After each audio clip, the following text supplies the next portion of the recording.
Dans cette vidéo, nous allons étudier les bases du logiciel Multimédia Fusion 2. Multimédia Fusion 2 est un programme qui vous permet de créer des applications multimédia, des jeux, des économiseurs d'écran et une grande variété de programmes. Alors avant de continuer, on va détailler les bases qui sont utilisées dans ce logiciel. En premier, nous avons ce que l'on appelle l'application. L'application sont les fichiers qui sont créés par le logiciel Multimédia Fusion 2.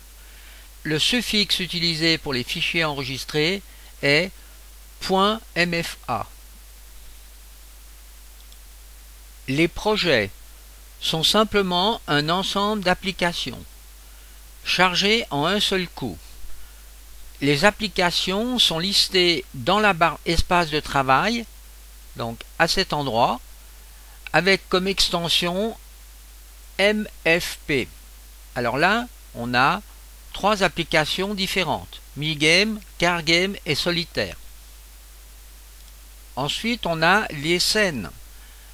Les scènes correspondent aux différents écrans de votre application. Elles peuvent être un niveau de jeu, un chapitre dans une présentation multimédia. Si par exemple je développe ici Mi-Game, on a deux scènes. La scène qui comporte le menu et la scène qui comporte le niveau de jeu. Ensuite, nous avons les objets. Alors les objets qui se trouvent ici par exemple sont déposés dans la scène. On aura plusieurs types d'objets. Les objets actifs comme le player ici et des objets statiques comme les colonnes ici. Ensuite, on a les propriétés. Donc chaque objet va comporter des propriétés. Si je développe ici le niveau 1, eh bien par exemple si je vais sur la brique, ici, j'ai les propriétés de la brique qui sont affichées ici. La même chose pour le player.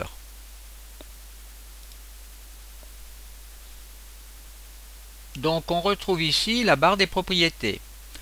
Alors dans les propriétés, on va trouver différentes valeurs, par exemple des textes, des options couleurs, des polices, etc. Ensuite, nous avons ce que l'on appelle les événements.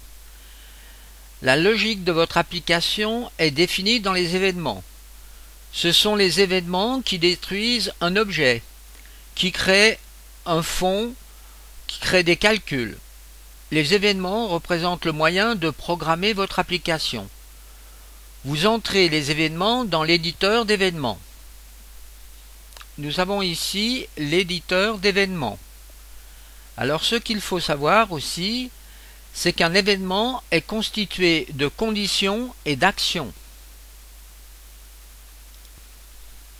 Les conditions est une question qui peut être vraie ou fausse. Par exemple, la touche A d'un clavier est poussée ou est relâchée. Ceci est une condition. Ensuite, les actions est une tâche à exécuter lorsque la condition est vraie. Par exemple, ajouter 10 au score du joueur. Pour résumer, si je regarde cette ligne de code, eh bien pour l'événement 3, j'ai une condition. Si la collision entre la balle et le player est vraie, eh bien l'action sera le rebond de la balle et par exemple aussi jouer un échantillon sonore. Regardons où se trouvent ces différents éditeurs. Alors ici, on a une ligne avec différentes icônes. Là, la première icône est ce que l'on appelle le storyboard. Ensuite, je clique ici sur le niveau pour réactiver donc les autres éditeurs. Là, on a donc l'éditeur de scène. Ensuite, on a l'éditeur d'événements, donc en suivant. Et là, on a l'éditeur de liste d'événements. Nous avons ici un éditeur modulable, c'est-à-dire que l'on peut, vous voyez, décrocher des fenêtres pour les mettre à un autre endroit, éventuellement. On peut donc ajuster les fenêtres, les dimensions des fenêtres. Donc ceci est un peu le cas dans beaucoup de logiciels actuels. On a ici en bas la librairie locale avec différents composants. Alors il suffit de cliquer 2 fois sur les composants pour les activer. Vous voyez là j'ai différents types de boutons que je peux prendre et positionner dans la scène. Je peux revenir au niveau supérieur en cliquant à cet endroit. On a ici 2 icônes qui sont importantes. L'une icône c'est pour lancer l'application et l'autre c'est pour lancer une scène. Alors par exemple si je veux lancer cette scène, eh bien je vais cliquer à cet endroit et là je peux agir donc sur la scène et jouer.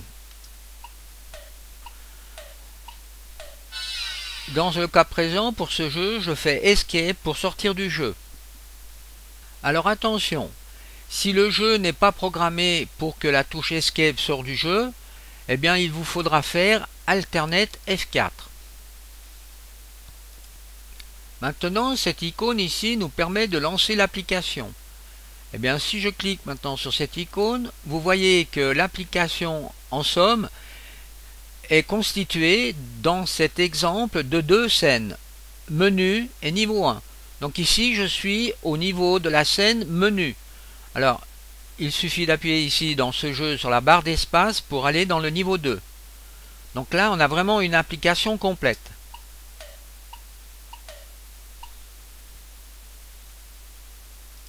Le raccourci pour lancer l'application est la touche F8. Pour retrouver les raccourcis des différents éditeurs, vous allez dans le menu Voir et là, éditeur de storyboard, CTRL B, éditeur de scène, CTRL M, éditeur d'événements, CTRL E, éditeur de liste d'événements, CTRL L. J'aimerais revenir sur l'éditeur de storyboard. Alors l'éditeur de storyboard se trouve à cet endroit. Donc dans cette application MiGame, on a 2 scènes et on a l'ordre d'apparition au moment du jeu. Donc on aura le menu en premier et le niveau de jeu en deuxième. Si je prends par exemple ici le solitaire et que je clique sur le storyboard, eh bien voilà la succession des scènes que l'on va jouer par rapport aux règles du jeu.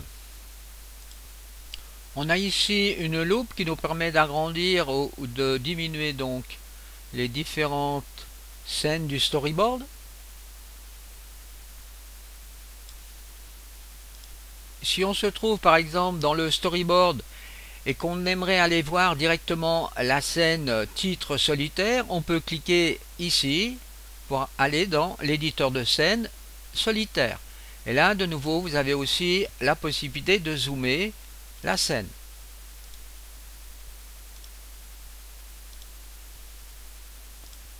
On trouve sous Outils les préférences du logiciel. Alors ici, on a différentes catégories de préférences. Éditeur d'expression, barre d'espace de travail, éditeur de storyboard. Donc ici, vous programmez les préférences des différents éditeurs.